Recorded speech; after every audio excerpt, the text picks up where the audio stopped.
السلام علیکم ورحمۃ اللہ وبرکاتہ. بسم اللہ الرحمن الرحیم.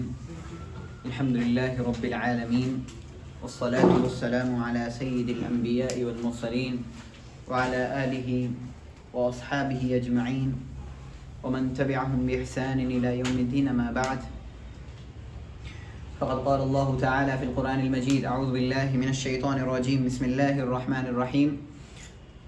فتلقى آدم من ربه كلمات فتاب عليه إنه هو التواب الرحيم. قلنا اهبطوا منها جميعا فإما يأتينكم مني هدى فمن تبع هداي فلا خوف عليهم ولا هم يحزنون والذين كفروا وكذبوا بآياتنا أولئك أصحاب النار هم فيها خالدون. سامعین، حضرت آدم علیہ السلام کے تعلق سے گفتگو چل رہی تھی، اور جو لاسٹ واقعہ ہم نے سنا تھا وہ حضرت آدم علیہ السلام کو جنت میں ڈالنے کا واقعہ تھا، اور یہ واضح ہوا تھا کہ جنت کون سی جنت تھی، اور یہ بھی معلوم ہوا تھا کہ اس جنت میں کتنے وقت کے لیے ڈالا گیا تھا، اور یہ بھی معلوم ہوا تھا کہ اس جنت سے انہیں نکال دیا گیا. اور یہ چیز بھی ہمیں بتائی گئی تھی کہ اس جنت سے نکلوانے میں کس کا ہاتھ تھا؟ ابلیس کا، یعنی شیطان کا. اب چونکہ اللہ رب العالمین نے آدم علیہ السلام کو جنت سے نکال دیا، اور آپ کو وہ فرمان یاد ہوگا اللہ کا کہ قُلْنَا اهْبِطُوا مِنْهَا جَمِيعًا، یا اس سے پہلے اللہ رب العالمین نے فرمایا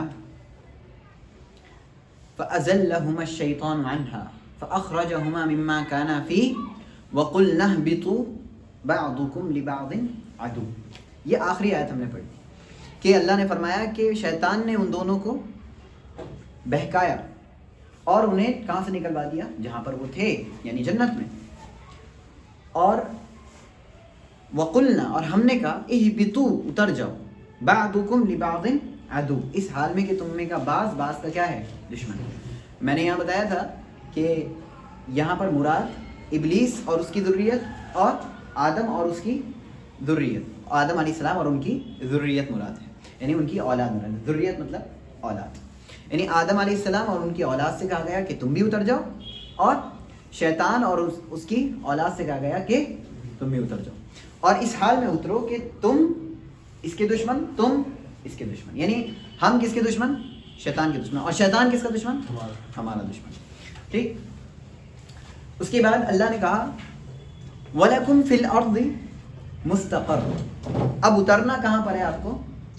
زمین میں اترنا ہے، اور تمہارے لیے زمین میں کیا ہے؟ مستقر ہے. مستقر کا مطلب میں نے بتایا تھا دار القرار، یعنی ٹھہرنے کی جگہ، یعنی کہ آپ کو کہاں ٹھہرنا ہے؟ آپ زمین میں. وَمَتَاعٌ إِلَىٰ حِينٍ، اور کیا ہے؟ ایک وقت کے لیے کیا ہے؟ سامان ہے، یعنی کہ آپ کی مدت جو ہے وہ ایک متعین وقت تک ہے، یعنی زمین میں آپ کو ہمیشہ نہیں رہنا ہے. ٹھیک ہے. اس کے بعد آدم علیہ السلام سے مسئلہ یہ دیکھنے میں آیا کہ آدم علیہ السلام کی ابھی توبہ کا ذکر نہیں آیا تھا. اب اس آیت میں اسی توبہ کا ذکر آ رہا ہے جو آدم علیہ السلام نے کی. چنانچہ اللہ نے ارشاد فرمایا فَتَلَقَّى آدم من ربه کلمات. میں نے اس آیت کا ترجمہ کرایا نہیں کرنا، دیکھتے ہیں اس آیت. فَتَلَقَّى آدم من ربه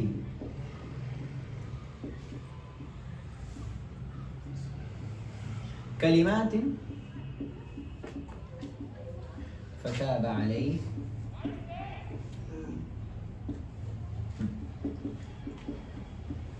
دیکھیں ترجمہ.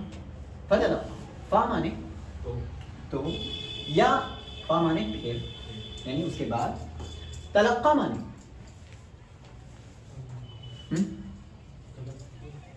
نہیں، تلقى مانے تلقى مانے ہوتے ہیں لینا، یا ہم یہاں ترجمہ کیا کریں گے؟ لیا یا حاصل کیا. کس نے حاصل کیا؟ آدم نے. کس سے حاصل کیا؟ من مانے سے، رب بھی مانے اپنے رب سے. ترجمہ تو اپنے رب کہیں گے، یعنی اس کے رب سے، یعنی اپنے رب سے. کلمات کیا حاصل کیا؟ کچھ کلمے، کچھ کلمے یا جملے یا باتیں. فتاب علیہ، فا مانے تو، تاب علیہ مانے توبہ کی، تاب علیہ مانے تابہ میں سبجیکٹ کون ہے؟ تابہ یہ ایک ورب ہے، اس کا کوئی نہ کوئی سبجیکٹ ہوگا. کون ہے سبجیکٹ اس کا؟ اللہ رب العالمین. کون سبجیکٹ ہے؟ اللہ رب العالمین. فتابہ یعنی اللہ نے توبہ ان کی قبول کی. تو تابہ علیہ کا مطلب کیا ہو گیا؟ اللہ نے ان کی توبہ قبول کی. اللہ نے علیہ ان پر یعنی ان کی توبہ قبول کی. تو تابہ علیہ مانے کیا ہو گیا؟ توبہ قبول کرنا. ٹھیک ہے.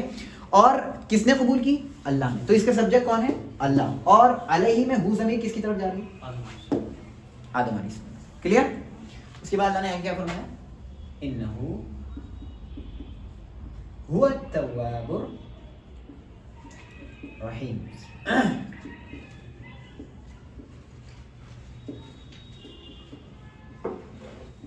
انہو بے شک وہ،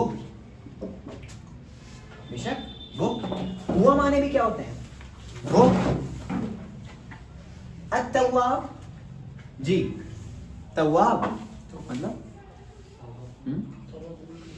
ہاں بہت توبہ قبول کرنا، بہت توبہ قبول کرنا. الرحیم بہت رحم کرنے والا.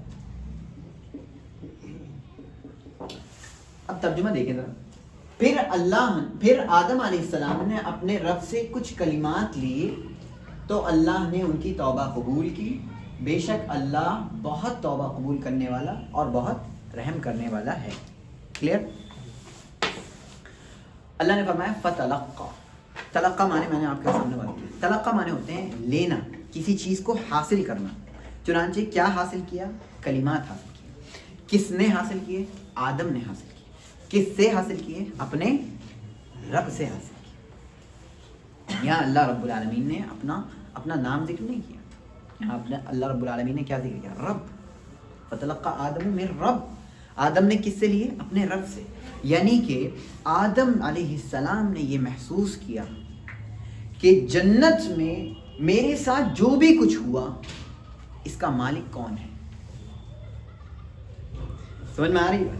جنت میں میرے کپڑے اتر گئے، ایک پھل کھانے کی بنیاد پر میرے کپڑے اتر گئے. یعنی کہ میں اپنے اوپر قادر نہیں ہوں، مجھے کوئی چلا رہا ہے. جی سمجھ میں آ رہی بات؟ ہاں ایک کنٹرول کرنے والا ہے. کون ہے وہ؟ اللہ. تو لفظ بھی اللہ نے کیا استعمال کیا؟ رب. رب کا معنی کیا ہوتا ہے؟ مالک، قادر، خالق، سب چیزوں کا پیدا کرنے والا، سب چیزوں کا مالک، سب چیزوں کو چلانے والا. سب کچھ کس میں آ گیا؟ رب میں آ گیا. تو لفظ کیا استعمال کیا؟ رب بھی. کس سے؟ اپنے رب سے. کیونکہ وہی چلا رہا تھا جنت کو بھی، وہی چلا رہا تھا تمہیں بھی آدم. پھر اللہ نے کیا کیا؟ کلمات. کیا لیے؟ کلمات. یہ کون سے کلمات تھے؟ مشہور کلمات نہیں. ربنا ظلمنا. چنانچہ یہ کلمات مشہور ہیں قرآن کریم میں. دوسری جگہ اللہ رب العالمین نے کہا کہ انہوں نے کون سے کلمات کیے تھے؟ ربنا ظلمنا انفسنا وَإِن لَّمْ تَغْفِرْ لَنَا وَتَرْحَمْنَا لَنَكُونَنَّ مِنَ الْخَاسِرِينَ. ترجمہ دیکھیں. فرمایا اے ہمارے رب. ربنا، ربنا مانے اے ہمارے رب. اللہ رب العالمین کو جب بھی آپ پکاریں تو سب سے پہلے آپ کیا کہیں؟ اس کی ربوبیت کا حوالہ دیں، اس کو رب مانیں. یہ قبول کریں کہ اللہ جو کچھ ہوا ہے، جو بھی پریشانی آئی ہے وہ تیرے ہی ذریعے سے. اور پریشانی بھی ہٹائے گا کون؟ تو ہی ہٹائے گا. پریشانی دینے والی ذات بھی تو ہی ہے اور پریشانی ہٹانے والی ذات بھی تو ہی ہے. میں کسی چیز پر قادر نہیں. تو آپ کیا کہیں؟ اسے رب کہہ کر پکاریں. بہت خوش ہوتا ہے. رب بنا. تو آدم علیہ السلام نے کس لفظ سے پکارا؟ رب بنا. تو وسیلے کی پہلی قسم کیا گئی اس میں؟ ابھی دیکھیے میں 4 چیزیں بتاؤں گا آپ کو. اسی دعا میں 4 چیزیں آپ کو ملیں. سب سے پہلی چیز کہ آپ وسیلہ دیں اللہ کو کس کا؟ رب ہونے کا. رب کہہ کر پکارے اللہ سے. کہا انہوں نے رب بنا. ایک چیز. پھر کیا ہے؟ ظلمنا انفسنا. ظلمنا ہم نے ظلم کیا، انفسنا اپنی جان پر، یعنی کہ ہم ظلم کرنے والے ہیں. کلیئر؟ اچھا ظلم جب ہوتا ہے تو اس میں کوئی نہ کوئی مظلوم ہوتا ہے. مظلوم کون ہے؟ جس پہ ہوتا ہے ظلم. ظالم بھی وہی اور مظلوم بھی وہی. بات سمجھ میں آ رہی ہے؟ جب انسان گناہ کرتا ہے تو گناہ کرتے ہوئے وہ اپنے آپ پر کیا کر رہا ہوتا ہے؟ ظلم کر رہا ہوتا ہے. تو انسان خود ظالم بھی ٹھہرا اور خود مظلوم بھی ٹھہرا. سمجھ میں آ رہی ہے بات؟ یعنی سبجیکٹ بھی وہی اور آبجیکٹ بھی وہی. سمجھ میں آ رہی ہے؟ تو ظلم جو ہے وہ کیا چاہتا ہے؟ ایک تو ظالم کو چاہے گا اور ایک کسے چاہے گا؟ مظلوم کو چاہے گا. اور یہاں پر جب انسان گناہ کرتا ہے تو کیا وہ ظالم بھی ٹھہرتا ہے اور مظلوم بھی ٹھہرتا ہے. اس لیے اللہ نے فرمایا ان اللہ لا یظلم الناس شیئا، اللہ کچھ بھی ظلم نہیں کرتا لوگ، ولکن الناس انفسهم یظلمون، لیکن لوگ ہی ہیں اپنی جانوں پر ظلم کرتے رہتے ہیں. یعنی ظالم بھی وہی ٹھہرتے ہیں اور مظلوم بھی وہی ٹھہرتے ہیں. بات سمجھ میں آ رہی؟ تو ہم کیا کہتے ہیں؟ انہوں نے حضرت آدم علیہ السلام نے کیا کہا؟ ربنا ظلمنا انفسنا، ہم نے اپنی جانوں پر ظلم کیا.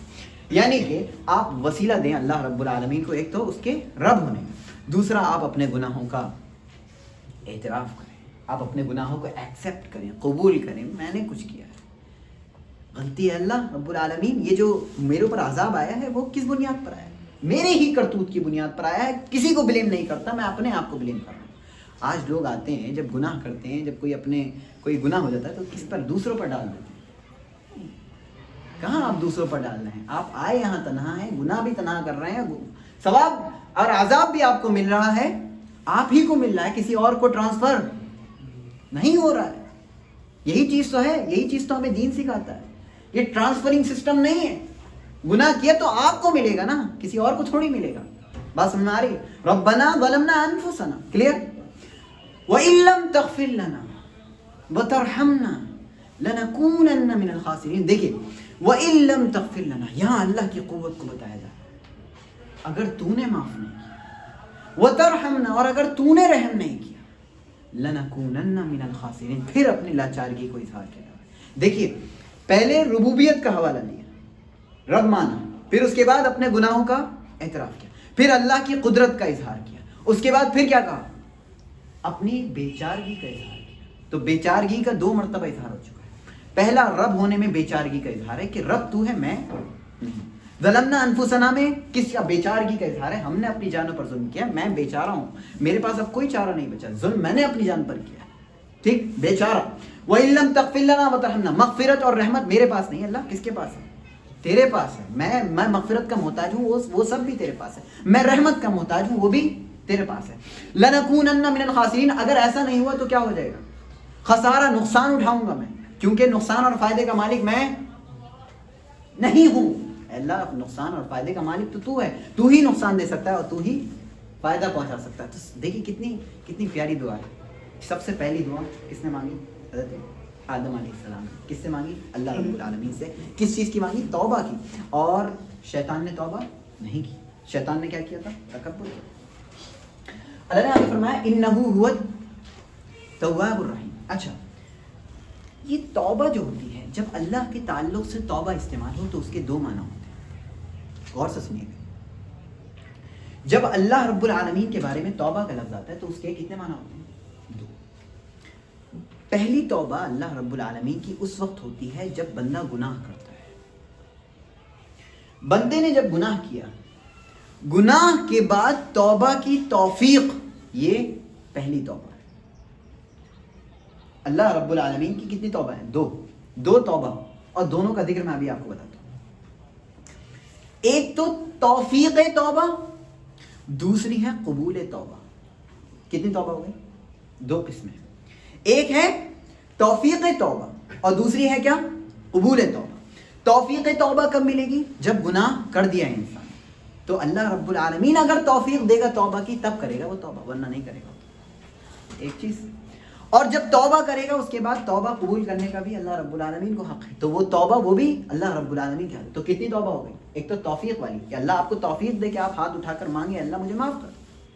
بات سمجھ میں آئی؟ اور دوسری جب مانگ رہے ہیں آپ اس کے بعد اللہ رب العالمین قبول کرے، یہ بھی اللہ رب العالمین کے ہاتھ میں. تو کتنے اللہ رب العالمین کے پاس ہے؟ توبہ. 2. بات سمجھ میں آ رہی ہے؟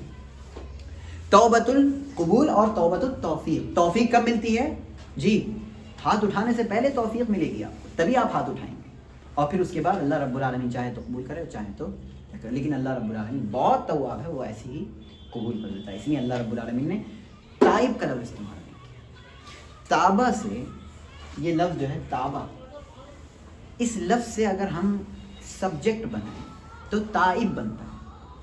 تائب بولتے ہیں توبہ کرنے والے، تواب بولتے ہیں بہت ہی زیادہ توبہ قبول کرنے والے، تھوڑا موڑا نہیں، کیا بہت زیادہ قبول کرنے والے کو. اسے ہم اس میں مبالغہ میں جوڑتے ہیں. یہ لفظ جو ہے یہ کس میں آتا ہے؟ اس میں مبالغہ، یعنی کسی چیز میں ہم مبالغے سے کام لیں، کسی چیز میں ہم زیادتی سے کام لیں کہ توبہ بھی تھوڑی موڑی قبول نہیں کرتا. آج وہ انسان گناہ کرتا ہے، آج وہ انسان گناہ کرتا ہے، یہ کرتا ہے وہ کرتا ہے، ہر ایک گناہ کرتا ہے، اور پھر اللہ رب العالمین کیا کہتا ہے؟ اچھا ایک چیز. دوسری چیز یہ جانیں توبہ کا مطلب کیا ہوتا ہے؟ توبہ کا مطلب ہوتا ہے اصل کیا؟ پلٹنا، رجوع کرنا. لیکن پلٹنے میں مزہ نہیں آتا. میں آپ کو تھوڑا سا احساس دلاتا ہوں توبہ کا مطلب. توبہ میں علماء کہتے ہیں 3 شرطیں پائی جائیں تب ہوتی ہے توبہ قبول. توفیق تو مل گئی آپ کو، لیکن اب کتنی شرطیں ہوں گی توبہ کی؟ 3. یہ یاد رکھیں گے، بھولیں گے نہیں، سب یاد رکھیں گے انشاءاللہ. پہلی شرط الندم، افسوس کرنا. پہلی شرط الندم. آپ نے کوئی گناہ کر لیا، اب آپ کو ندامت ہو رہی ہے کہ میں نے غلط کیا. ایک شرط ہو گئی. اللہ کے نبی صلی اللہ علیہ وسلم نے ارشاد فرمایا الندم توبہ، کہ ندم کیا ہے؟ توبہ ہے. یعنی آپ ندامت ہو گیا، آپ کو پشیمانی ہو گئی، افسوس ہو گیا، تو وہ کیا ہے؟ توبہ ہے. بات سمجھ میں آئی؟ ایک چیز. دوسری شرط یہ ہے الاقلاع عن الذنب، گناہ سے الگ ہو جانا. شرمندگی ہے، افسوس ہے، پھر چلے گا وہیں، نہیں یہ کہاں ہے؟ یہ توبہ نہیں ہوئی. یعنی اللہ رب العالمین سے آپ نے سچی توبہ ابھی نہیں کی. بات سمجھ میں آ رہی؟ افسوس ہے، پشیمانی ہے، اب اس کے بعد کیا کرنا ہے؟ اس سے الگ ہونا ہے. دوسری شرط کیا ہے؟ الاقلاع عن الذنب، یعنی گناہ سے کیا ہو جانا؟ الگ ہو جانا. ٹھیک ہے. اور تیسری شرط یہ ہے العزم علی عدم اعادتی، یعنی کہ عزم کرنا کہ آپ اس کی طرف کبھی بھی لوٹیں گے نہیں. عزم کرنا، ارادہ کر لینا کہ اب اس کو دوبارہ ہم نہیں کریں گے. کتنی شرطیں ہو گئی؟ 3 شرط. کون کون سی؟ شرمندگی، افسوس، ٹھیک، ایک شرط. دوسری شرط کہ گناہ سے آپ الگ ہو جائیں گے. اور تیسری شرط کہ اب اس کی طرف لوٹنے کا کبھی بھی ارادہ نہیں کریں گے. ٹھیک. لیکن حقوق العباد میں ایک شرط اور بڑھ جاتی ہے. یہ تو اللہ کے حقوق میں شرط ہو گئی، لیکن جب بندوں کے حق کی بات آتی ہے تو تب آپ کی شرطیں 4 ہو جاتی ہیں. کتنی شرطیں؟ 4. 3 سے ایک اور بڑھا لی. چوتھی شرط یہ ہے کہ جس کا حق ہے آپ اسے لوٹا دیں. مان لیجیے کسی کا قرض لیا ہے، افسوس بھی کر لیا، اب قرض نہیں لوں گا، ٹھیک، ہاں، اور اس کے بعد ہاں دوبارہ ایسا نہیں کروں گا، اس کے بعد بس قرضہ ابھی بھی اپنے پاس رکھ لیں، نہیں اب لوٹانا بھی ہے. بات سمجھ میں آ رہی ہے؟ تو بندوں کے ساتھ جو آپ کرتے ہیں اس میں 4 شرطیں ہوتی ہیں، تب جا کر معافی ہوتی ہے. لیکن اللہ کے ساتھ اللہ رب العالمین معاف کر دیتا ہے. بندے تو بہت سخت قسم کے ہوتے ہیں. بندے تو وہاں پر بھی ماں اپنے باپ سے، ماں باپ کا جھگڑا، بیوی اپنے شوہر سے الگ تھلگ ہو جائے گی. کس دن؟ قیامت کے دن. کہے گی مجھے نیکی دے دو، میں جا رہا ہوں بچنے. ایسے ہی ہوتا ہے. یہی سسٹم ہے، یہی اصل ہے اسلام، کہ آپ کیا اپنے لیے جئیں گے، وہاں سب نفسی نفسی کہیں گے، میرا نفس، میری جان، میں بچا لوں اپنے آپ کو. بات سمجھ میں آ رہی ہے؟ تو حقوق العباد میں آپ کو کیا حق لوٹانا پڑے گا. کلیئر ہے؟ تو توبہ میں رجوع کا مطلب کیا ہے؟ سمجھ میں آیا؟ رجوع میں 3 چیزیں لازم: افسوس، گناہ سے الگ ہو جانا، اور تیسرا اس پر لوٹنے کا دوبارہ اس پر نہ لوٹنے کا دوبارہ عزم کر لینا کہ اب اس پر دوبارہ میں نہیں لوٹوں گا. اور حقوق العباد میں ایک شرط کیا بڑھ گئی کہ آپ اس کا جو حق والا ہے اس کو اس کا حق لوٹا دیجیے. کلیئر ہے؟ اس کے بعد اللہ نے کہا انہ هو التواب الرحیم. کیا ہے؟ اللہ بہت رحم فرمانے. جب اللہ رحیم بولتا ہے اس میں رحمان خود بخود داخل ہو جاتا ہے، کیونکہ رحمان کا لفظ بہت عام ہے. رحیم لفظ کس کے ساتھ خاص ہوتا ہے؟ مومنین کے ساتھ خاص طور. وَكَانَ بِالْمُؤْمِنِينَ رَحِيمًا, اللہ مومنوں کے ساتھ کیا ہے؟ رحیم ہے. حالانکہ رحمان کیا ہے؟ سب کے ساتھ. کافروں کو بھی رزق ملتا ہے جی, سب کو ملتا ہے, شیطان کو بھی ملتا ہے, وہ بھی کھاتا رہتا ہے روزانہ, خوب کھاتا ہے وہ, ٹھیک ہے, وہ اس کے چیلے بھی کھاتے ہیں. جو ہمیں پریشان کرتے ہیں انہیں بھی اللہ رب العالمین رزق سے نوازتا ہے. تو اللہ رب العالمین سب کو دے رہا ہے. تو رحمان بھی ہے اور رحیم بھی ہے, اور اس کی میں وضاحت پہلے بھی کر چکا ہوں, اور رحمان الرحیم ہے. اس کے بعد ہم آگے بڑھتے ہیں. یہ آیت ہو گئی.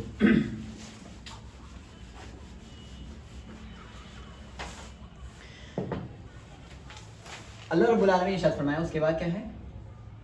قُلْنَا بِطُوا مِنْهَا جَمِيعًا.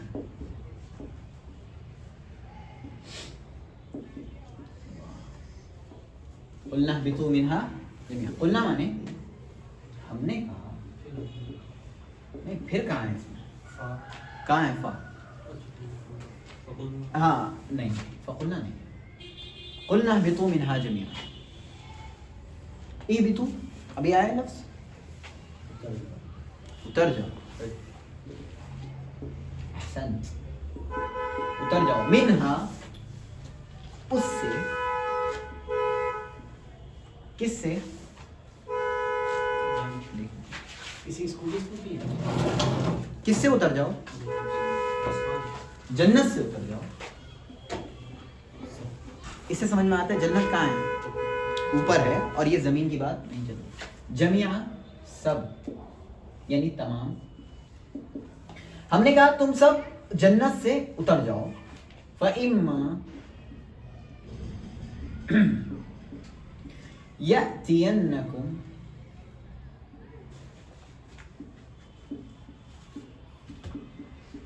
مِنِّي هُدًى فَمَنْ تَبِعَ هُدَايَ فَلَا خوف عَلَيْهِمْ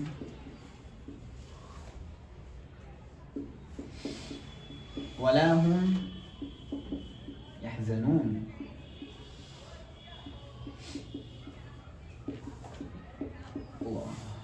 دیکھیں, فا مانے تو, اما کیا ہے؟ یہ پہلے بھی شاید آیا ہے کبھی, آیا. دیکھیں اس کی اصل ہے انما. کیا ہے اس کی اصل؟ ان پلس ما. انما اس سے کیا بن گیا؟ اما. کلیئر.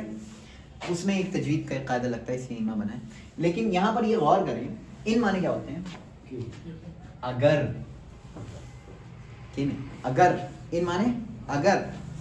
ماں مانے, ماں مانے ہم نے جو پڑھے نہیں پڑھے, لیکن یہاں نہ ماں مانے جو ہے, نہ یہاں ماں مانا نہیں ہے. یہاں ماں تاکید کے لیے آیا ہے بس. تو اما مانے اگر. اما مانے مکمل کا کیا مطلب ہوگا؟ اگر. یأتینکم. یأتین کیا ہے؟ دیکھیں اس کی اصل ہے یأتی. کیا ہے؟ یاتی. یاتی مانے یاتی. اتا یاتی مانے آنا, اور اتا بھی مانے لانا. آپ لوگوں پہلے بتایا تھا میں نے. اتا یاتی مانے آنا, ٹو کم, اور اتا بھی مانے لانا, کسی چیز کو لانا. تو یہاں پہ کیا ہے؟ یہاں پہ با ہے کہیں نہیں ہے, تو یہاں مانے کیا ہو گئے؟ آنا. اور یہ مضارع میں ہے, یعنی کہ پریزنٹ اور فیوچر کا معنی دے رہا ہے یہاں پر. تو اس کا مطلب ہوگا تو اگر تم سب کے پاس آئے گی, اور یہاں پہ یہ نون کیا لگا ہوا ہے, اس کا مطلب کیا ہے؟ جی گڈ, کس نے بتایا؟ آپ نے. ضرور بضرور آئے گی. تو یہاں پہ ترجمہ کیا ہوگا؟ ضرور بضرور آئے گی. آئے گی. کیا آئے گی؟ نہیں, کس کے پاس آئے گی؟ تمہارے پاس. کس کی جانب سے آئے گی؟ میری طرف سے. منی, اس کی اصل کیا ہے؟ من پلس نی. تو کیا بن گیا منی, من مانے سے, نی مانے میری, میری طرف سے. اگر آپ ترجمہ کیا کریں گے, میری طرف سے ہدن, ہدن مانے ہدایت. اگر تمہارے پاس میری جانب سے ہدایت آئے گی, ضرور کو ضرور آئے گی, فمن, فا مانے تو, من مانے جو, تب یا مانے اتباع, اتباع کرے, ہدایا, ہدایا بس, اور ہدن مانے, اور ہدایا مانے ہدایت, دونوں کا معنی ایک سے. پھر الگ الگ لفظ, یہاں میں ہدن استعمال کر دوں نہیں, ہدایا مانے میری ہدایت. یہ ہدایا مانے کیا ہے, میری ہدایت. یہاں پہ آپ کو یہاں تو یا دکھ رہا ہے, لیکن اصل یہ ہدا ہے. ہدا ایسے لکھا جاتا ہے, اسی سے کیا بن گیا ہے, یہ الف یہ ایسا بن گیا ہے, اس کے بعد یا جو ہے یہ یعنی کہ ضمیر ہے, یعنی کہ کیا بول سکتے ہیں, پروناؤن ہے, میری ہدایت. تو جو میری ہدایت کی اتباع کرے, فلا تو نہیں, خوف کوئی خوف, علیہم ان پر, اس پر نہیں, اس پر کے لیے تو واحد ہو گیا, یہ ہم ہے, ٹھیک ہے.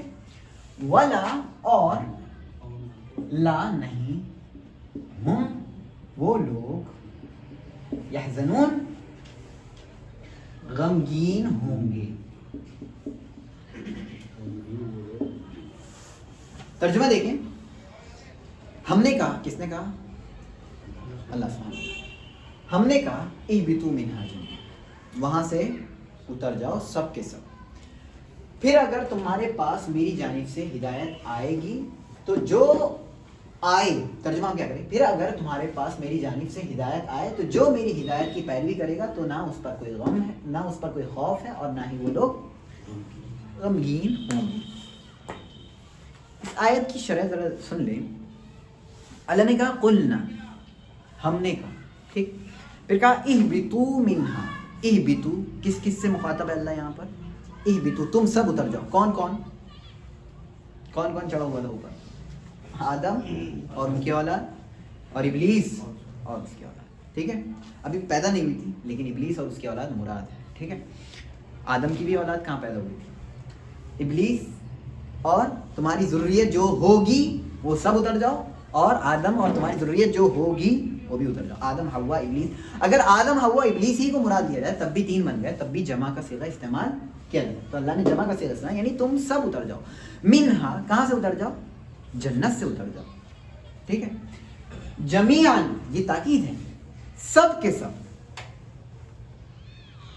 اچھا, میں نے کہا تھا کہ جنت میں انسان کو نکالا نہیں جا سکتا. اگر جنت میں داخل کر لیا تو وہاں سے نکالا نہیں جائے گا, یہ اللہ کا وعدہ ہے. فرمایا وما ہم منہا بمخرجین. لیکن آدم علیہ السلام کو نکال دیا گیا, کیوں؟ کیونکہ وہ والی جنت نہیں, ابھی تو واضح کیا وہی جنت تھی. کیوں نکالا گیا؟ کیونکہ جو وعدہ ہے وہ قیامت کے دن بھیجنے کے بعد کا واقعہ ہے. جو وعدہ کیا ہے اللہ نے قیامت کے دن اٹھائے جانے کے بعد کا وعدہ ہے. وہ آپ کو قیامت کے دن اٹھائے گا, حساب و کتاب ہوگا, اس کے بعد ملے گی وہ والی جنت. جنت تو ملے گی, وہی جنت تھی, لیکن جی ابھی قیامت نہیں آئی, ابھی حساب و کتاب نہیں ہوا, تو کیسے اللہ رب العالمین وہ جنت دے. تو جو جنت جس سے نہ نکالنے کا, جس سے نہ نکلنے کا وعدہ ہے, وہ کون سی, وہی جنت تھی. یہ بھی وہی جنت تھی, لیکن وہ کب آئے گی, جی وہ کب ملے گی, جب حساب و کتاب ہوگا. بات سمجھ میں آ رہی؟ ابھی کچھ شروع نہیں ہوا تھا, سب کو پتا ہے کہ ابھی حساب و کتاب ہوا ہی نہیں ہے, تو کہاں ہمیں بھی وہ جنت نہیں ملی. تو آدم علیہ السلام کو بھی یہ چیز پتہ تھی, اور میں نے بتایا تھا کہ آدم علیہ السلام نے ایکسیپٹ کیوں کیا. اگر مان لیجئے آدم علیہ السلام کو یہ معلوم ہوتا کہ مجھے یہاں پر ہمیشہ کے لیے ڈالا گیا ہے, تو وہ شیطان کی بات مانتے. شیطان نے بھی کیا کہا تھا, آپ فرشتے بن جاؤ گے یا ہمیشہ رہو, یہی کہا تھا نا شیطان نے. اور اس کے اوپر کیا کھائی تھی, قسم کھائی. یاد ہوگا آپ لوگوں کو اشکال جو میں نے واضح کیا تھا, وہ واضح ہے بالکل کہ شیطان کی بات کیوں مانی تھی, کیونکہ اس نے اللہ رب العالمین کی قسم کھائی تھی. اچھا, فرمایا پھر آگے فَإِمَّا يَأْتِيَنَّكُمْ مِنِّي. ذرا ان جملوں کو ذرا سمجھیں. یہاں ان معنی کیا ہیں, اگر یہ ایک شرط ہے. شرط کیا چاہتی ہے؟ ایک جواب چاہتی ہے. اگر میں کوئی شرط رکھوں اگر تم ایسا کرو گے تو ایسا ہوگا, تو جواب چاہتی ہے نا. دیکھیے اس شرط کا جواب, یہ ایک شرط ہے, فَإِمَّا يَأْتِيَنَّكُم مِّنِّي هُدًى, یہ ایک شرط ہے, اس کا جواب یہ ہے. پھر یہ بھی شرط ہے, اس کا جواب یہ ہے. بس سمجھ میں آ رہی؟ دیکھیے دو شرطیں ہیں اور دو جواب. شرط جواب, پھر شرط بن گئی ہے, پھر اس کا جواب یہ ہے. اگر تمہارے پاس میری جانب سے ہدایت آئے تو جو میری ہدایت کی پیروی کرے, یعنی اسے کیا اختیار کرنی ہے, تو جو میری ہدایت کی پیروی, یعنی جواب بھی اور یہ شرط بھی, جو میری ہدایت کی پیروی کرے, یعنی ابھی اور بات آئی. بات سمجھ میں آ رہی ہے؟ ایک شرط پھر جزا, وہی پھر کیا بن گئی؟ شرط بن گئی. اس کے بعد پھر کیا آ رہی؟ اس کی جزا آ رہی. کلیئر؟ اچھا پھر اللہ نے فرمایا فَإِمَّا يَأْتِيَنَّكُمْ, پھر اگر تمہارے پاس ہے, کس سے مخاطب ہے اللہ؟ کس کے پاس ہے؟ بس اتارا کس کو تھا؟ بس آدم کو اتارا تھا علیہ السلام. شیطان بھی مخاطب ہے. کیوں؟ شیطان کو ابو الجن بتایا تھا, تو ذریت بھی کس کی ہوگی؟ شیطان کی ہوگی. تو کیا اللہ رب العالمین صرف انسانوں کا ہی حساب و کتاب لے گا؟ یا جو شریعت نازل ہوئی ہے کیا صرف انسانوں کے لیے اتری ہے, جنوں کے لیے بھی اتری؟ جی دونوں کے لیے اتری ہے. اسی لیے اللہ رب العالمین نے مخاطب کیا قرآن میں فرمایا یا معشر الجن والانس, اے انسانوں کی جماعت اور جناتوں کی جماعت. یعنی اللہ کے فرمان میں کون دونوں داخل ہیں, انسان بھی اور جنات بھی. تو یہاں پر دونوں مخاطب. اگر تم سب کے پاس آئے میری جانب سے ہدایت, یعنی جی ابلیس اور اس کے لیے, ابلیس تو گیا, اس کے بارے میں اللہ رب العالمین نے فرمایا وَإِنَّ عَلَيْكَ اللَّعْنَةَ إِلَىٰ يَوْمِ الدِّينِ, اور بے شک تجھ پر قیامت کے دن تک لعنت ہے. جی ابلیس پر قیامت کے دن تک کیا ہے؟ لعنت ہے. اللہ اکبر, یہ بہت عظیم چیز ہے. اور لعنت کا مطلب ہوتا ہے الطرد عن رحمت اللہ. کیا؟ الطرد عن رحمت اللہ, اللہ کی رحمت سے دوری, اللہ کی رحمت سے دھتکاری. اللہ کی رحمت سے جو انسان دور ہو جائے کیا ملے گا اسے؟ کچھ نہیں مل سکتا اسے. بات سمجھ میں آ رہی ہے؟ تو کس کو اللہ رب العالمین نے دھتکارا؟ ابلیس. اور ابلیس کو لعنت دی ہے کب تک کے لیے؟ قیامت کے لیے, جب تک سب نہ بھیج دیے جائیں. بات سمجھ میں آ رہی؟ تو ابلیس کا تو معاملہ الگ, لیکن ابلیس کی جو ذریت ہے یعنی کہ جن, جی جنوں کے پاس بھی اللہ رب العالمین کا کلام آیا ہے اور جنہوں نے بھی اس چیز کو قبول کیا. تو اللہ رب العالمین کے جو پیغمبر تھے وہ سب کے لیے تھے, جناتوں کے لیے بھی اور انسانوں کے لیے بھی. کلیئر؟ تو یہاں مخاطب دونوں. منی ہدن, میری جانب سے ہدایت. تو ہدایت کس کے پاس ہے؟ بات سمجھ میں آ رہی ہے؟ ہدایت نہ میرے پاس ہے نہ آپ کے پاس. اور یہ کون سی والی ہدایت؟ ہدایت توفیق. اب اسے یاد رکھیں, ہدایت دلالت اور ہدایت توفیق, یہ دو ہدایتیں تھیں. ان میں سے کون سی یہاں ہدایت مراد ہے؟ ہدایت توفیق. تو اگر تمہارے پاس میری جانب سے کیا ہے؟ ہدایت ہے. فمن تبع ہدایا, جو میری ہدایت کو قبول کرے یا جو میری ہدایت کے پیچھے پیچھے چلے, فلا خوف علیہم ولا هم یحزنون. آپ کو یاد ہوگا میں نے بتایا تھا کبھی کہ قرآن کا انداز ڈرانے والا اور خوشخبری دینے والا دونوں طرح کا, اور ایسا نہیں ہوتا ہے کبھی خوشخبری دے کر چھوڑ دے اللہ یا کبھی صرف ڈرا کر چھوڑ دے. ایسا نہیں ہوتا ہے, خوشخبری بھی دے گا ساتھ میں اور ڈرائے گا بھی اللہ رب العالمین. دیکھیے یہاں پر خوشخبری دی جاتی ہے, جو میری ہدایت کی اتباع کرے, جو میرے راستے پر چلے, فلا خوف علیہم, تو اس پر کوئی خوف نہیں. کس چیز کا خوف؟ کس چیز کا؟ جہنم. ولا هم يحزنون, اور نہ وہ لوگ غمگین ہوں گے. کس چیز کا غم؟ اباش. خوف, غور سے سنیں, خوف اس چیز پر ہوتا ہے جو آنے والی ہوتی ہے, اور غم کس چیز پر ہوتا ہے؟ جو چیز چھوٹ جاتی ہے. بات سمجھ میں آ رہی؟ یہ فرق قرآن کریم میں آپ کو ایسے جملے بہت ملیں گے, ایسے ہی جملے بالکل ایسے ہی, کہ نہ تو ان پر کوئی خوف ہوگا اور نہ ہی وہ لوگ غم. خوف کس چیز پر ہوتا ہے؟ جو آنے والی ہوتی ہے. اور غم کس چیز پر ہوتا ہے؟ جو چیز پیچھے رہ جاتی ہے, جو چیز پیچھے رہ جاتی ہے. چنانچہ انسان اس دنیا سے جاتا ہے. اگر انسان اس دنیا سے جا رہا ہے تو وہ یہ سوچتا ہے میرے پیچھے کون ہے, میرے بچے ہیں، میرے گھر والے ہیں، ان کو کون سنبھالے گا؟ ٹھیک ہے.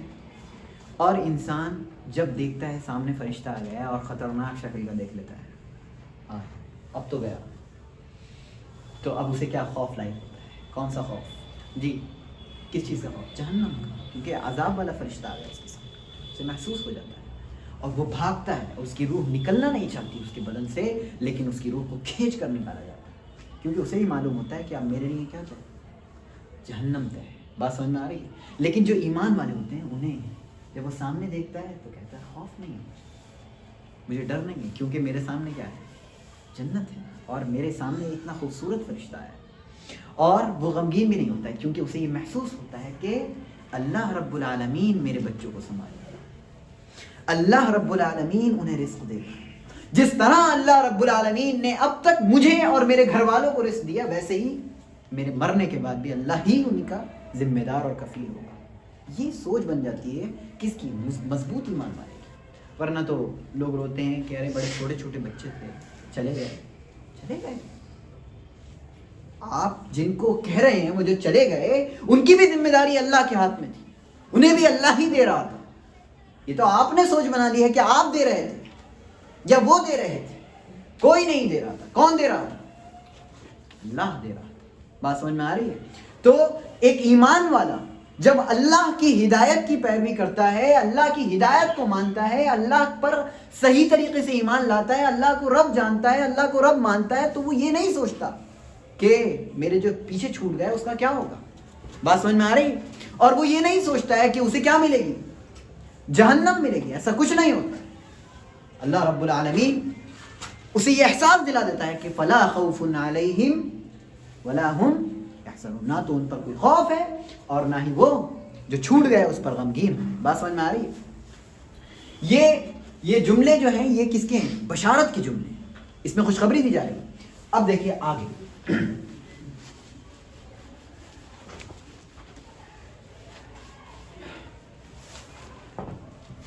اللہ نے آگے فرمایا والذین کفروا وکذبوا بآیاتنا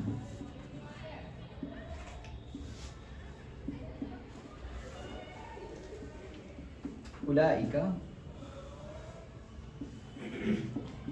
اصحاب النار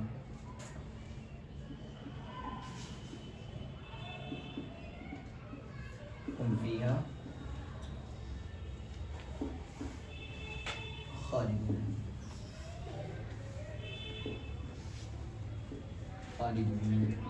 چلیے والذین، اور وہ لوگ، واو مانے اور، وہ لوگ جو کفروا، انہوں نے کفر کیا. اور اس کا صحیح ترجمہ کیا ہوگا؟ الذین کفروا کا اور کافر لوگ کیا ہوگا؟ اور کافر لوگ. وَكَذَّبُوا بِآيَاتِنَا، واو مانے اور، کذبوا مانے انہوں نے جھٹلایا. جھٹلایا کس چیز پہ جھٹلایا؟ بِآیاتِنَا، ہماری آیات کو. اولئک، وہ لوگ، اصحاب النار، جہنم والے ہیں. ہم مانے وہ، فیہا، اس میں نہیں، اس میں، خالدون، ہمیشہ رہنے والے. ترجمہ دیکھیں، اور جن لوگوں نے کفر کیا اور ہماری آیتوں کو جھٹلایا، یہی لوگ جہنم والے ہیں، وہ اس میں ہمیشہ ہمیش رہیں گے. یعنی کہ جس طرح وہ لوگ ہمیشہ ہمیش رہیں گے ویسے ہی جہنم بھی ہمیشہ ہمیش رہے. یہ اہل سنت والجماعت کا عقیدہ ہے. کیا ہے؟ کہ جس طرح مومنین جنت میں ہمیشہ رہیں گے تو جنت بھی ہمیشہ رہے گی، اور کفار جہنم میں ہمیشہ رہیں گے تو جہنم بھی جی ہمیشہ رہے. کلیئر ہے؟ ایک چیز. دوسری چیز یہ سمجھیں یہاں پر اللہ رب العالمین نے بشیر کا تو بتا دیا, یعنی کہ بشارت دے دی, خوشخبری دے دی, نہ تو خوف ہوگا اور نہ ہی غمگین ہوں گے. اب یہاں دیکھیے والذین, اور جن لوگوں نے کفر کیا.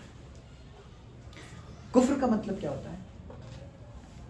جی انکار کرنا, جس میں جہد پایا جاتا ہے. جہاد مانے بھی انکار کرنا ہوتے ہیں اور کفارہ مانے بھی انکار ہوتے ہیں. اور جن لوگوں نے انکار کیا, کس چیز کا انکار کیا؟ اللہ کی آیتوں کا انکار کیا, اللہ کے رسول کا انکار کیا, اللہ کی باتوں کا انکار کیا, اللہ رب العالمین کو معبود ماننے سے انکار کیا, اور رسولوں کا انکار کیا, اور جو پہلے بھیجے گئے تھے ان کا انکار کیا, سب کا انکار کیا. کفر. اچھا اگر سب کا انکار نہیں کیا, ایک کا بھی انکار کیا, تب بھی کفر ہوگا نہیں ہوگا؟ ہاں تب بھی کفر ہے. بات سمجھ میں آ رہی ہے؟ اگر کوئی کہے میں موسیٰ علیہ السلام پر ایمان نہیں لاتا لیکن حضرت محمد صلی اللہ علیہ وسلم پر ایمان لاتا ہوں, تو کفر ہے کہ نہیں؟ یہ ابھی کافر ہے, ابھی ایمان نہیں ہے. تو کفر میں اگر اتنا بھی ہے تو بھی کفر ہے, اور اتنا بھی ہے تو بھی کفر ہے. والذین کفروا, اور جن لوگوں نے کفر کیا, وکذبوا بآیاتنا, اور ہماری آیتوں کو جھٹلایا. میں آپ سے سوال پوچھتا ہوں, کیا کفر میں آیتوں کو جھٹلانا شامل ہے کہ نہیں؟ جی شامل ہے کہ نہیں؟ اگر میں کہوں انہوں نے کفر کیا, یعنی کیا کیا؟ ہماری آیتوں کو جھٹلایا, اس میں داخل ہے کہ نہیں ہے؟ یہ انداز ہے قرآن کریم کا. بات سمجھ میں آ رہی ہے؟ ایک چیز. دوسری چیز یہ کہ کفر یہ آپ کو آگے بڑھاتا ہے کہ آپ اللہ کی آیتوں کو جھٹلائیں. یہ کفر کا لازمہ ہے, یہ کفر کے ساتھ جڑا ہوا ہے. جو انسان کفر کرتا ہے وہ کیا کرتا ہے؟ پھر اللہ کی آیتوں کو جھٹلاتا ہے. اسی لیے اللہ رب العالمین نے بہت سے معجزات کفار مکہ کو دکھائے, لیکن انہوں نے مانا نہیں مانا. کفر تھا, کفر تو تھا. اب اس کے بعد کیا کیا کہ ہم اسے بھی نہیں مانیں گے, اسے بھی قبول نہیں کریں. قرآن کریم اتنا بڑا معجزہ, لیکن اس کے باوجود بھی انہوں نے قبول نہیں کیا. سب ہار مان کر بیٹھ گئے کہ ہم اس طرح سے نہیں لا سکتے, اس کے باوجود بھی انہوں نے اس چیز کو قبول نہیں کیا. ایک مرتبہ سورہ نجم کی تلاوت کی, سب سجدے میں گر گئے, اس کے باوجود بھی قبول نہیں کیا. دھوکے میں گر گئے تھے وہ تو. لات اور عزا اور منات کا قصہ آ گیا تھا اس میں, نعوذ باللہ من ذالک. لات عزا منات کا قصہ نہیں ہے سورہ نجم میں, اور انہوں نے جھوٹ بول کر یہ بتایا کہ ہم اس وجہ سے نہیں گرے تھے, بلکہ ان کے قصے کی وجہ سے گر گئے تھے. بلکہ یہ محسوس کریں آپ, کتنے ہی اللہ رب العالمین نے آیتیں لوگوں کو دکھائیں, لیکن انہوں نے کفر کی بنیاد پر کیا کیا؟ تو یہ دونوں ایک دوسرے سے جڑے ہوئے ہیں. اور یہ بھی میں کہہ سکتا ہوں کہ کفر زبانی ہوتا ہے, اور آیتوں کو جھٹلانا کیا ہوتا ہے؟ اعمال سے ہوتا ہے. یا اس کا میں الٹا کہہ دوں, کفر اعمال سے ہوتا ہے, اور آیتوں کو جھٹلانا کیا ہوتا ہے؟ زبان سے ہوتا ہے. آپ ایسے بھی کر سکتے ہیں, کفر اعمال میں ہوتا ہے, آیتوں کو جھٹلانا زبان میں ہوتا ہے, یا کفر زبان میں ہوتا ہے, آیتوں کو جھٹلانا افعال میں ہوتا ہے. کلیئر؟ یعنی کاموں میں ہوتا ہے, آپ جو ہاتھ پیروں سے کام کرتے ہیں. کلیئر ہے؟ اللہ نے کہا اگر یہ دونوں صفتیں پائی جائیں, اولئک اصحاب النار, یہ لوگ کیا ہیں؟ جہنم کے اصحاب ہیں. جہنم میں نے ترجمہ کیا کیا؟ والے. اصحاب کا میں نے ترجمہ کیا کیا؟ والے. آپ نے سنا ہوگا صحبت, آپ نے سنا ہوگا صحابی. جی سب سنا ہے؟ صحابی کا کیا مطلب ہوتا ہے؟ ساتھ رہنے والا. کیا جو ایک مرتبہ ملا وہ صحابی ہے؟ جی نہیں ہے. صحابی ہے کہ نہیں؟ ایک مرتبہ ملا نہیں ہے. ہے کہ نہیں ہے؟ کیوں نہیں ہے؟ صحبت دو طرح کی. کتنی طرح کی؟ دو طرح. ایک صحبت لازمہ ہوتی ہے جو ہمیشہ ساتھ میں رہتی ہے. ایک صحبت غیر لازمہ ہوتی ہے جو ہمیشہ ساتھ میں نہیں رہتے, بلکہ کبھی آ کر مل گئے, لیکن ہے تو صحبت, ہے تو ساتھ میں رہنا, ہے تو ایک مرتبہ ملاقات کرنا, وہ بھی کافی ہے. آپ اسے صحبت نام تو نہیں دیں گے, لیکن یہ کہہ سکتے ہیں کہ آپ ایک مرتبہ ساتھ میں ہوئے. معنی پیدا ہوا ساتھ ہونے کا. صحیح معنی کیا ہوتے ہیں؟ ساتھ ہونا. لفظ میں بتا رہا ہوں آپ کو, اس کا اصل جو ہے وہ صاد ہا اور با ہے. اس کا معنی کیا ہوتا ہے؟ ساتھ ہونا. ایک مرتبہ ملے, ساتھ ہوئے نہیں ہوئے, کافی ہے. تو صحبت کتنی طرح کی ہوتی ہے؟ دو طرح. ایک صحبت لازمہ, ایک صحبت غیر. یہاں کون سی صحبت مراد ہے؟ صحبت لازمہ. دلیل شاباش, یہی میں سوچ رہا. اگر آیت میں غور کریں آپ کو آگے ہی مل جائے گی دلیل آگے ہی موجود ہے. ہم فیہا خالدون, وہ اس میں کیا رہیں گے؟ ہمیشہ ہمیشہ. تو یہ صحبت کون سی ہے؟ لازمہ ہے. ایسی صحبت جو آپ کے ساتھ لازم ہے کہ جنہوں نے کفر کیا اور جنہوں نے آیتوں کا انکار کیا وہ ہمیشہ ہمیشہ جہنم میں رہیں گے. بات سمجھ میں آ رہی؟ اچھا, ایک سوال اور ہے کہ کیا صرف کفر سے جہنم میں ہمیشہ رہ سکتے ہیں یا دونوں کا پائے جانا ضروری ہے؟ کیا دونوں ہوں گی تب جہنم میں ہمیشہ ہمیشہ رہیں گے, یا ایک ہوگا ان میں سے تب جہنم میں؟ دونوں ہوں گے تب جہنم میں. اور اگر ایک ہوا, صرف کفر ہوا, تو جہنم میں ہمیشہ ہمیشہ رہیں گے؟ نہیں جی, گڈ, جہنم میں ہمیشہ. تو اس کا مطلب یہ نہیں ہے کہ اگر یہ ہوا صرف تو جہنم میں ہمیشہ ہمیشہ نہیں رہیں گے, بلکہ یہ دونوں کیا ہیں؟ ان میں سے ایک. یعنی اس کا مطلب یہ والذین کفروا اولئک اصحاب والذین کذبوا بآیاتنا اولئک اصحاب. آیتوں کو جھٹلانے والا بھی کہاں جائے گا؟ ہمیشہ ہمیشہ جہنم میں. اور کفر کرنے والا بھی کہاں جائے گا؟ ہمیشہ ہمیشہ جہنم میں. اور جس کی دونوں صفت جمع ہو گئی وہ دونوں, جی اس کا تو معاملہ ہی عجیب ہے. بات سمجھ میں آ رہی ہے؟ اور زیادہ درجات میں اور معاملہ بڑھ جائے گا. جی, درکات میں اور معاملہ بڑھ جائے گا. درجات اور درکات کا فرق یاد ہے آپ لوگ؟ درجات اونچائی میں جاتے ہیں اور درکات نیچے جاتے ہیں. تو درکات میں اور معاملہ بڑھ جائے گا, نیچے درجہ اور چلے جائے گا. بات سمجھ میں آ رہی ہے؟ تو کفر اور تکذیب آیات یہ ایسا نہیں ہے کہ دونوں, بلکہ دونوں ایک دوسرے سے جڑے ہوئے ہیں اور ایک دوسرے کا معنی واضح کرتا ہے. اولئک اصحاب النار هم فیہا خالدون. تو یہاں اللہ رب العالمین نے ڈرایا ہے کہ ایمان والوں کو اپنی خیر منانی چاہیے, اور جن لوگوں نے کفر کیا ہے انہیں اپنے کفر سے رجوع کر کے ایمان لے آنا چاہیے. اس کے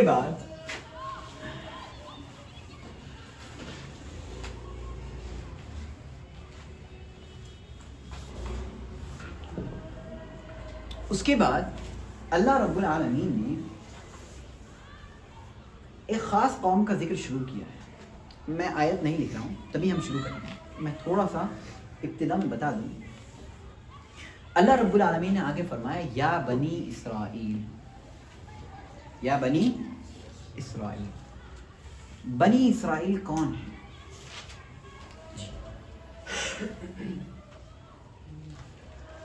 بنی اسرائیل بہت سنا ہوگا آپ نے. اولاد یعقوب. گڈ. کیا بنی اسرائیل کوئی دین ہے؟ دین ہے. یا اسرائیل کوئی دین ہے؟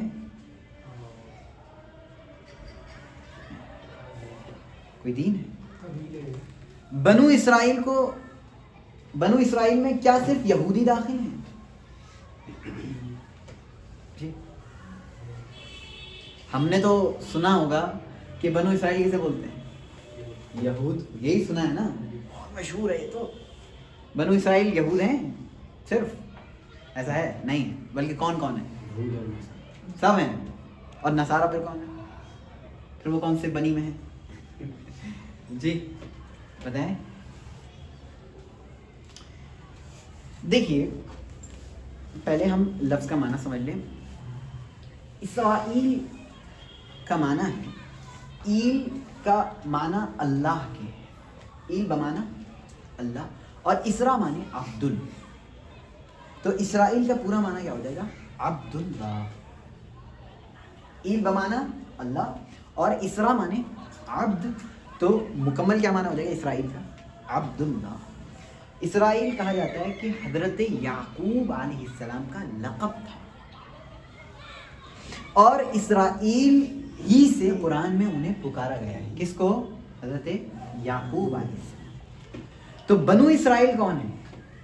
یعقوب علیہ السلام کی اولاد. بنو ہاشم کون ہے؟ ہاشم کی اولاد. اور اسی طرح آپ لیتے جائیں, بنو عبد مناف, بنو قریظہ. ٹھیک ہے, یہ سب کیا مطلب ہوتا ہے اس کا؟ اولاد. تو لوگ جو سمجھتے ہیں کہ یہ ایک دین ہے یہودی، یہود کا ایک دین نہیں۔ ایک سوال اور، بنو اسرائیل میں کیا صرف ایک ہی نبی آئے تھے؟ کتنے نبی آئے تھے؟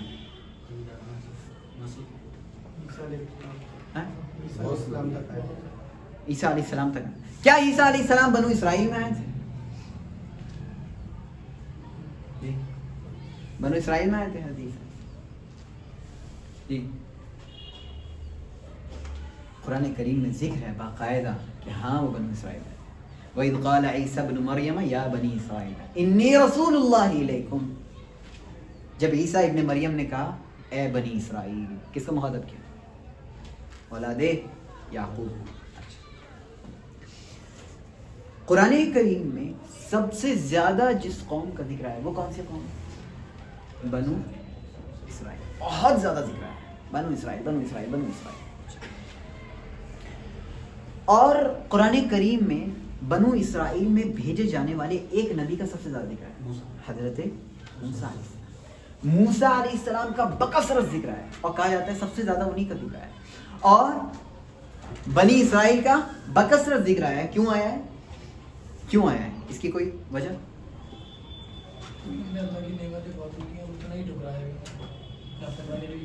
ان کے بارے میں آتا ہے ایک جملہ، انہیں وہ دیا گیا ما لم یؤتی احدا من العالمین، وہ دیا گیا جو جہانوں میں سے کسی کو بھی نہیں دیا گیا، یعنی سارے جہانوں کا سب کچھ کس کو دے دیا گیا تھا؟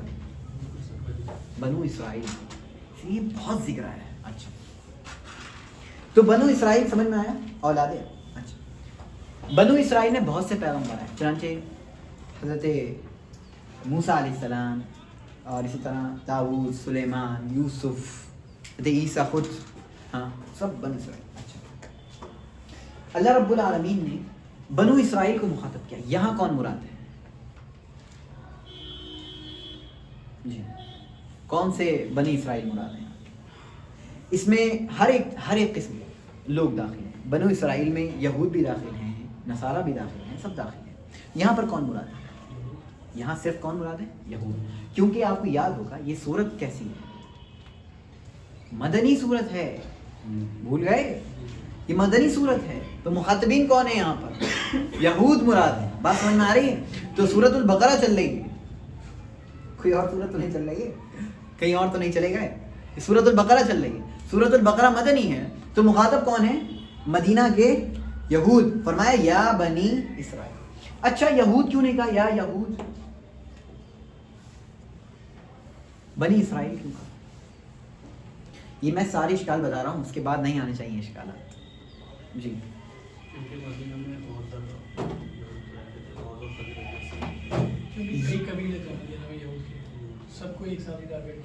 بنی اسرائیل میں حضرت صفیہ رضی اللہ تعالیٰ عنہ بھی یہودیت، اس کے بعد وہ اسلام میں آئی۔ آپ کو میں بتاؤں، اللہ رب العالمین یہ احساس دلانا چاہ رہا ہے یا بنی اسرائیل کہہ کے، اے یعقوب کی اولاد، کہ سنو اے یعقوب کی اولاد۔ دیکھیے کیسے محبت، یعقوب کی اولاد کہہ کر یہ احساس دلانا چاہ رہا ہے کہ تم لوگ ایمان لے آؤ، جس طرح یعقوب موحد تھے ویسے ہی تم بھی کیا بن جاؤ؟ موحد بن جاؤ۔ بات سمجھ میں آ رہی ہے؟ بنو اسرائیل کیوں کہا، یہود کیوں نہیں کہا؟ کیوں کہا؟ یہ احساس دلانے کے لیے کہ تم کس کی اولاد ہو؟ جی، یعقوب کی اولاد ہو۔ یعقوب کون تھے؟ وہ موحد تھے، وہ ایک اللہ کو مانتے تھے، وہ ایک اللہ کی مانتے تھے، وہ اللہ رب العالمین کی اتباع کرتے تھے، وہ بتوں کی پوجا نہیں کرتے تھے، وہ اللہ رب العالمین کی بھیجی ہوئی آیات کی تکفیر نہیں کرتے تھے، کفر نہیں کرتے تھے، انکار نہیں کرتے تھے، جس طرح تم اس رسول کے بھیجنے کے بعد اس کا انکار کر رہے ہو۔ چنانچہ آپ کو یاد ہوگا عرب سے یہود نفرت کیوں کرتے تھے اور نفرت بڑھ کیوں گئی تھی؟ کیونکہ حضرت محمد صلی اللہ علیہ وسلم کا نبوت ملنا اور حضرت محمد صلی اللہ علیہ وسلم کا چنا جانا وہ کس میں سے تھا؟ عرب میں سے تھا، اس لیے دشمنی کا لیول بڑھ چکا تھا۔ اور یہ بھی یاد رکھیں کہ ان کی کتابوں میں، تورات میں بھی اور انجیل میں بھی، سب میں ذکر آیا ہے کس کا؟ نبی صلی اللہ علیہ وسلم۔ اور یہ بھی ذکر آیا کہ ایک نبی آئیں گے, یہ بھی ذکر آیا ان کا نام کیا ہوگا, سب کچھ ذکر آیا. اس کے باوجود بھی انہوں نے دیکھیے سننے کے بعد اس کو قبول نہیں کیا. یہ سارے اشکال کلیئر ہو گئے. یا بنی, تو اسرائیل کیوں کہا, یا بنی اسرائیل کیوں کہا؟ یہ احساس دلانے کے لیے کہ اے اسرائیل کی اولاد, یعنی کہ اے ان کی اولاد جن جو بہت نیک شخص ہیں, ان کی اولاد ہو تم, تو تمہیں بھی کیسے بننا ہے, اس نیک شخص کی طرح بننا ہے. اس لیے اللہ رب العالمین نے پکارا ہے. اچھا, ایک اشکال اور ختم کر دوں جو پچھلی آیت میں رہ گیا تھا. رسول اور نبی میں فرق کیا ہے؟ یہ ایک سوال ہے جو اکثر لوگوں کے ذہن میں آتا ہے. رسول اور نبی دونوں سنا ہوگا, ہے کہ نہیں؟ کیا فرق ہے؟ جنہیں نئی شریعت دی گئی ہو وہ کون ہیں, اور جنہیں پرانی شریعت مکمل کرنے کے لیے دی گئی ہو وہ کون ہے؟ وہ نبی. اچھا, بس ایک ہی قول ہے. رسول کو نئی کتاب ملی جاتی ہے, رسول کا مقام بلند ہے. اچھا سنیں, اچھا یہ بتائیے, ایک سوال چھوڑتا ہوں. آدم علیہ السلام نبی کے رسول, نبی, اور نوح علیہ السلام رسول کے نبی.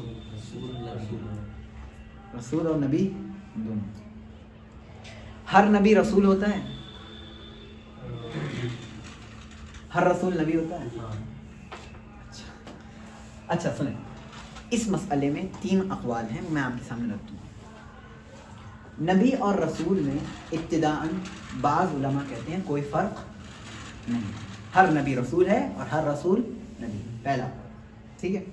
دوسرا قول یہ ہے کہ نبی وہ ہے جسے رسول وہ ہے جسے نئی شریعت دے کر بھیجا گیا, اور نبی وہ ہے جسے پرانی شریعت کو مکمل کرنے کے لیے بھیجا گیا. 2 قول ہو گئے. تیسرا قول یہ ہے کہ نبی وہ ہے جس کی جانب وحی کی گئی ہو لیکن تبلیغ کا حکم نہیں دیا گیا, اور رسول وہ ہے جس کی جانب وحی کی گئی ہو لیکن تبلیغ کا حکم دیا گیا. آپ غور کریں گے تو رسول را سین لام سے اس کا مطلب کیا ہوتا ہے؟ پیغام پہنچانا. تو ایک قول کیا ہے کہ جسے وحی تو بھیجی گئی ہو لیکن تبلیغ کا حکم دیا گیا ہو, وہ کون ہے؟ رسول. اور وحی بھیجی گئی ہو اور تبلیغ کا حکم نہیں دیا گیا ہو, وہ کون ہے؟ نبی. لیکن یہ قول تھوڑا سا عجیب لگتا ہے, خیر واللہ اعلم. لیکن شیخ الاسلام ابن تیمیہ رحمہ اللہ نے دوسرا قول اختیار کیا. وہ کون سا تھا؟ جسے نئی شریعت دے کر بھیجا گیا ہو, جی وہ کون ہے؟ رسول. اور جسے پرانی شریعت کا تکمیلہ کرنے کے لیے بھیجا گیا, مکمل کرنے کے لیے بھیجا گیا ہو, یا اسی شریعت کو جو پرانی ہے اسی کو لے کر بھیجا گیا ہو, وہ کون ہے؟ نبی. اور مزید یہ کہ انہوں نے ایک شرط اور بڑھائی ہے. وہ شرط اس طرح ہے کہ ایسا شخص جسے کافر قوم کی طرف بھیجا گیا ہو وہ کون ہے؟ رسول. اور جسے مومن لوگوں کی طرف بھیجا گیا ہو وہ کون ہے؟ نبی. اس لیے میں جوڑ لینا, جسے نئی شریعت دے کر بھیجا گیا ہو, مزید یہ کہ کس کی طرف بھیجا گیا ہو؟ کافر لوگوں کی طرف. اور جسے پرانی شریعت دے کر بھیجا گیا ہو لیکن کس کی؟ مومنوں کی طرف بھیجا گیا, تو وہ کون ہے؟ نبی. اور اسی بنیاد پر حضرت آدم علیہ السلام کیا ٹھہرے؟ نبی ٹھہرے, اور حضرت نوح علیہ السلام رسول ٹھہرے. حضرت نوح علیہ السلام رسول کیوں ٹھہرے؟ کیونکہ وہ کس کی طرف بھیجے گئے تھے؟ کفار کی طرف بھیجے گئے تھے. کیونکہ سب سے پہلا شرک کس قوم میں آیا تھا؟ حضرت نوح علیہ السلام کی قوم میں آیا تھا. آپ لوگوں کو معلوم ہونا چاہیے, قرآن کریم میں اللہ نے ارشاد فرمایا وَقَالُوا لَا تَذَرُنَّ آلِهَةً وَلَا تَذَرُنَّ وَدًّا وَلَا سُوَاعًا وَلَا يَغُوثَ وَيَعُوقَ وَنَسْرًا. اس آیت کی شرح میں لکھتے ہیں کون؟ حضرت ابن عباس رضی اللہ تعالیٰ عنہ کہ اول شرکن, پہلا شرک کس قوم میں آیا؟ حضرت نوح علیہ السلام کی قوم میں آیا. ود, سوا, یغوث, یعوق, نصر, یہ سارے بت کس کی قوم میں پیدا ہوئے؟ حضرت نوح علیہ السلام. اور آپ لوگوں کو واقعہ تو معلوم ہی ہوگا کیسے ہوئے تھے. اچھا, اور حضرت آدم علیہ السلام نبی کیسے ہیں؟ کیونکہ جی پرانی شریعت تو نہیں لیکن جی مومن لوگوں کی طرف بھیجے گئے, سب تو ایمان والے تھے, تو کوئی دقت نہیں تھی. سمجھ میں آ رہی بات؟ تو ہر نبی رسول ہے. اب بتائیے, ہر رسول نبی ہے؟ کلیئر؟ تو یہ 3 اقوال تھے جو علماء نے بیان کیے ہیں, اور اسی بات پر ہم انشاءاللہ اپنی گفتگو کو سمیٹتے ہیں. اور خلاصتاً یہ کہ ہم نے اب تک جو ذکر پڑھا وہ کس کس کے بارے میں پڑھا؟ آدم علیہ السلام کے کچھ واقعات پڑھے. پھر اللہ رب العالمین نے ابتدا کی تھی کہ اللہ رب العالمین خلیفہ مقرر کرنا چاہتا ہے زمین میں. اس کے بعد کیا ہوا تھا؟ اللہ رب العالمین نے انہیں فضیلت دی کس پر؟ فرشتوں پر، علم کے ذریعے سے. اس کے بعد اللہ رب العالمین نے سجدہ کروایا اور پھر اس میں موقف کس کا واضح ہوا؟ ابلیس کا واضح ہوا. اس نے سجدہ نہیں کیا، انکار کر دیا، تکبر کیا اور پھر اللہ رب العالمین نے اسے ریجیکٹ کر دیا. اور پھر اللہ رب العالمین نے حضرت آدم علیہ السلام کو کہاں ڈال دیا؟ جنت میں ڈالا. اور پھر اس کے بعد جنت میں کچھ ایک تکلیف رکھی کہ اس درخت کے قریب نہیں جانا ہے. شیطان نے بہکایا اور پھر اس کے بعد آدم علیہ السلام وہاں سے نکل گئے. بس شیطان میں اور آدم علیہ السلام میں فرق اتنا رہا کہ دونوں کو اتارا گیا نیچے. ایک توبہ کے ساتھ اترے ہیں اور ایک بغیر توبہ کے ساتھ اترے. بات سمجھ میں آ رہی ہے؟ یہ فرق ہے. یہ فرق واضح رہے کہ آدم علیہ السلام نے توبہ کر لی تھی گناہ کے بعد. گناہ دونوں نے کیا، آدم نے بھی اور ابلیس نے بھی، لیکن ایک توبہ کے ساتھ اترے اور ایک بغیر توبہ. تو ہمیں بھی کیا کرنا چاہیے؟ توبہ کرنی چاہیے. ہمیں شیطان کی راہ پر نہیں چلنا چاہیے. اگر کوئی گناہ ہو جائے تو ہمیں اس پر اصرار ہرگز نہیں کرنا چاہیے اور اپنی انا کو مار کر، اپنے تکبر کو مار کر انسان کو کیا رجوع کر لینا چاہیے اللہ رب العالمین کی طرف. اور اللہ رب العالمین کی اس صفت کو ہمیشہ ملحوظ خاطر رکھنا چاہیے. کون سی صفت؟ التواب الرحیم. اللہ کیا ہے؟ التواب الرحیم. اسی لیے لاسٹ میں جو آیت آئی تھی فَتَلَقَّى آدَمُ مِن رَّبِّهِ كَلِمَاتٍ فَتَابَ عَلَيْهِ إِنَّهُ هُوَ التواب الرحیم. بے شک اللہ کیا ہے؟ بہت توبہ قبول کرنے والا ہے. اللہ کہتا ہے کہ تم اکتا جاؤ گے لیکن اللہ رب العالمین دینے سے نہیں اکتا سکتا. تم مانگتے مانگتے اکتا جاؤ گے، ارے بس ہو گیا، بہت مانگ لیا بھائی، چھوڑ دو. لیکن اللہ رب العالمین دینے سے نہیں اکتائے گا. اس کے خزانے کیا ہیں؟ بھرے ہوئے. اللہ رب العالمین ہم تمام کو شریعت پر عمل کرنے کی توفیق عطا فرمائے. سبحانک اللہم و بحمدک، اشہد ان لا الہ الا انت، استغفرک و اتوب الیک.